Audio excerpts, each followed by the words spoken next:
Kinabukasan, naghanda naman ang housemates para sa kanilang movie date.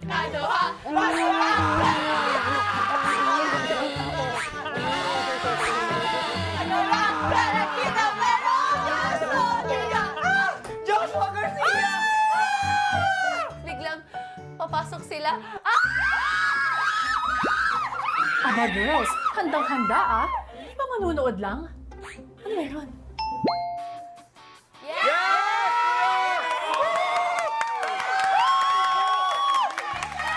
Let's go!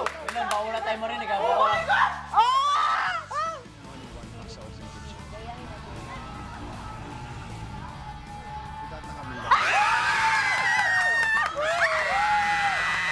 Habang nanonood po ako, kuya, iisip ko po na ako po yung nasa loob, kuya, at napifeel ko po yung nararamdaman nila.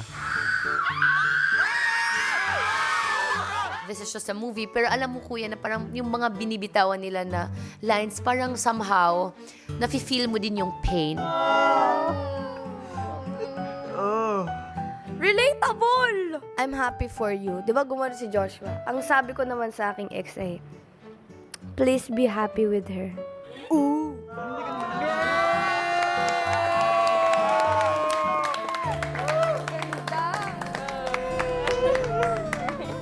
Was beautiful lang kuya. Kahit mawantang iyak and everything. Na-check after namin na nakapasok kami sa bahay, makapanood pa kami ng movie. Matapos ang panonood ng pelikula, pinatawag ni Kuya ang girls sa confession room. Girls, I sense something different. The look is giving. Kuya, may surprise ka sa amin, no? Sino bang inaasahan nyo? Ang galing talaga ni Joshua, no? Dati katulad niya lang siya. Housemate ko. Tagal na nga niyang hindi dumadalaw eh. Oh my God! Paano kunyari at napaunlakan niya yung imbitasyon ko? Kinikilig ako. Ano magiging reaction niyo? Habang ang girls ay nasa confession room, ang tinaguriang Joshua ngayon sa bahay ni Kuya, naghahanda na. Andiyan na yata siya. Pa-open po, kuya. Ready na ba kayo? Yes, kuya. Let us all welcome ang pinakaihintay ninyong lahat. Pasok!